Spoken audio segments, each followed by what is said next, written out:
Good morning. So today we're going to be doing our presentation on Cofco. In our group we have Tegan, who's going to be talking about what is important about Cofco and how it is different from other SOEs. We then have Anika, who's going to be talking about what Cofco means to China strategically and what would SAC do if Cofco were to get into trouble. Then lastly we have Millie and Myrtle, who will be talking about Ning's acquisition strategy and what advice they have for the corporate's development for the next 5 years. The question I'm focusing on is how did Cofco grow into an enterprise of such scale? So Cofco was established in 1949 by China's central government as the country's sole channel for food and barley for the rest of the world. They traded vast quantities of commodities such as barley, corn, seed, wheat and meat and many other quantities. This changed in the late 1980s, however, when they moved more towards a food processing model. In 2015, Cofco were awarded China's largest food company. Food security and food safety are a huge issue in China. Firstly with food security, because there are so many people in China, they struggle to domestically feed their population, but also with food safety. There's been many food scares in the past and they don't really trust their domestic products.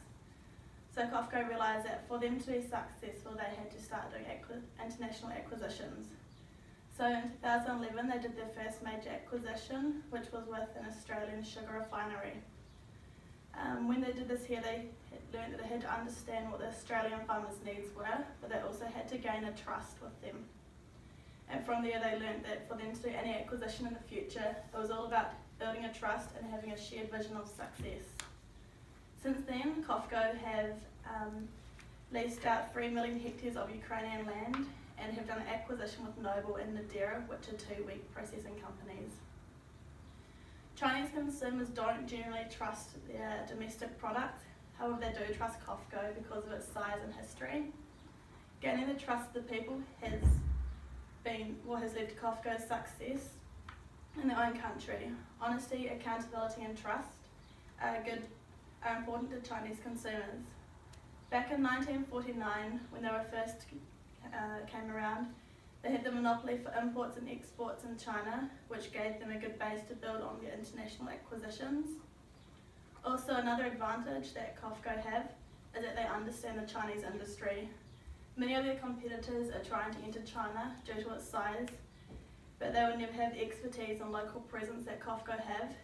And as one of their management teams said, we understand China, that's our advantage over them.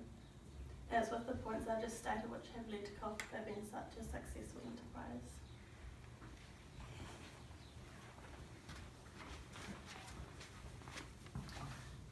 So I'm looking at what is important about Cofco. So firstly, Cofco comes from a historical monopoly business from selling commodity products, and they were a monopoly up until 1987 and were backed by the government.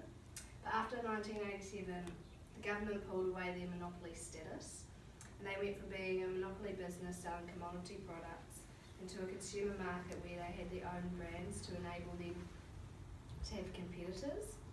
So they were backed by the government, so this means the government gives them money to merge and acquire other companies. So they also invested upstream into food production, storage, logistics, and through mergers and acquisitions.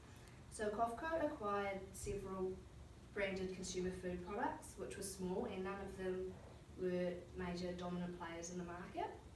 So this was a really good investment for Cofco as they were invested into something with a low risk, but they gained experience from these acquisitions.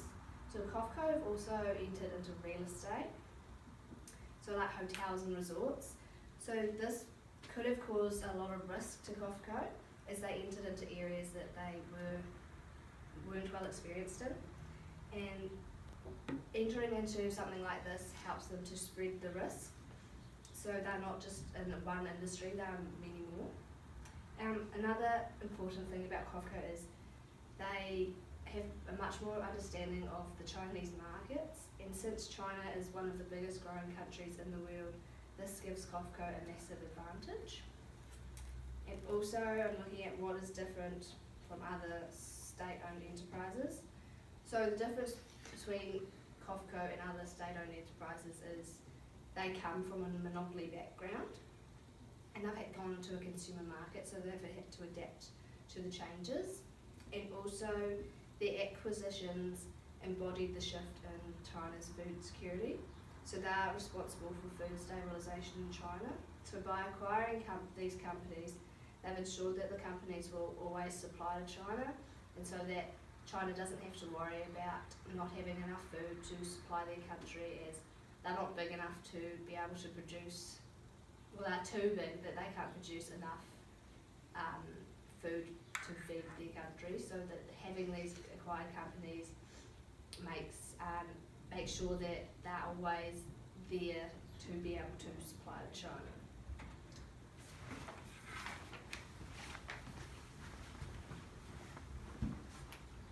So for the first part of my question, I'm talking about what does Cofco mean to China strategically. So China has 20% of the world population and only has 9% farmland and 6% of its freshwater supply. So you can all do the maths and see that it's clear that China have a food shortage. Cofco is the largest food importer and exporter in China. So for China, Cofco is important to the country as they provide food security, which allows them to have a reliable and steady source of food for the people. Cofco operated 180 processing plants in which they produced and sold branded packaged foods such as rice, flour, meat, sauces, chocolate, wine, tea and juice. These were sold through 2.3 million sales terminals across China. The Chinese struggled with trusting food products, but because Cofco had strong trust with consumers as they were producing reliable and quality products for them, and the company had a long history in the country. Cofco also had integrated supply chains that started at the farm and moved right through to the production and marketing of the products. Tomatoes were an example of an integrated supply chain that Cofco has. They own 80,000 acres of tomato plantations and operated 24 processing facilities. Having these integrated supply chains is another way in which the Chinese people were able to trust Cofco, as they were providing products right through the supply chain and into the marketplace, which gives them trust in them. So Cofco gives China food security, which strategically means a lot to China, as they are a large company. As without a large company like Cofco being the backbone for the food supply in China, then they would have lots of problems regarding their food shortage. So the second part of my question was, if Cofco got into trouble, what would the State-Owned Asset Supervision and Administration Commission would do to help them? So they would help Cofco quite a bit, as they obviously are supplying food for the country. So they would give them financial assistance if they needed it. The Chinese government rely on Cofco to provide food security, as they have such a limited ability to produce the food for themselves. So Cofco has strategic importance to the government, as they were started off by the government in a monopoly, which meant they were under direction of the government to fulfil their needs and tasks. As Cofco own and have bought significant food companies in China, then they hold a strong position for food supply in the country. The SAC would want to solve Cofco's problems so that the food companies stay stable and continue to produce food for the country.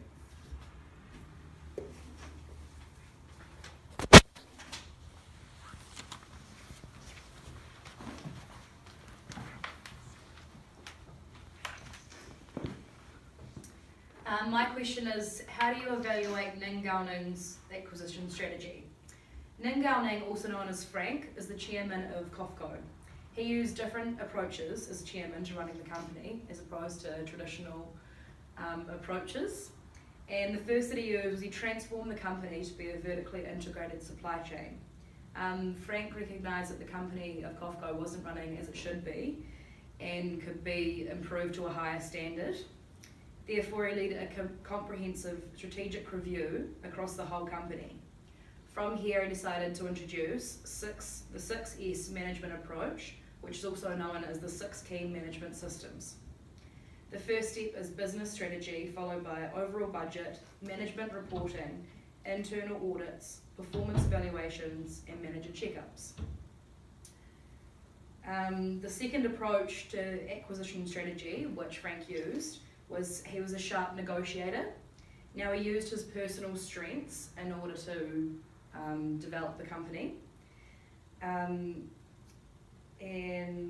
He used persistence in his approach to business and negotiations, and this was highlighted in the success of Cofco under Frank as the CEO. And the third is he was excellent with people. He was excellent at judging situations and could mould his character into communicating with high-end society people within the Chinese society, as well as working with people at an approachable level. And he was also described as a very approachable CEO, which is not a typical trait of a CEO, as they're usually perceived to be quite a dominant and sometimes frightening position. Thank you, Myrtle. So I'm going to be talking about what advice do we have for Ning Gowning and the rest of the senior management for the corporation's development in the next 5 years. And I focused on two key pathways for the future, one of which is continuing to build in their global network, which by getting lots of international talent into their system, they can help to remove the stigma around the foreign investors buying into overseas companies. To get these talented employees, they'll need to provide competitive salaries and transparent governance to attract them to their business. Also on the global network, they'll need to continue to invest in innovation to create more innovative products to appeal to a larger market, and that will help to grow both the domestic and the international markets. And the second pathway they could take is continuing to develop in their domestic market. Chinese consumers don't usually trust global local food brands, but Cofco, with their history, they've got a good backing from them, and they need to continue to build on that to create a valuable market for their own consumer brands, and that will help to continue to change consumers' perception of locally produced food. And with the continually growing population in China, they need to produce more food products to keep up with that growing demand. So if they can nail all those key points, then they'll be able to continue to grow the market in the domestic market. And thank you for listening to our presentation. And if you've got any questions, feel free to contact us and we'll be happy to answer them. Thank you.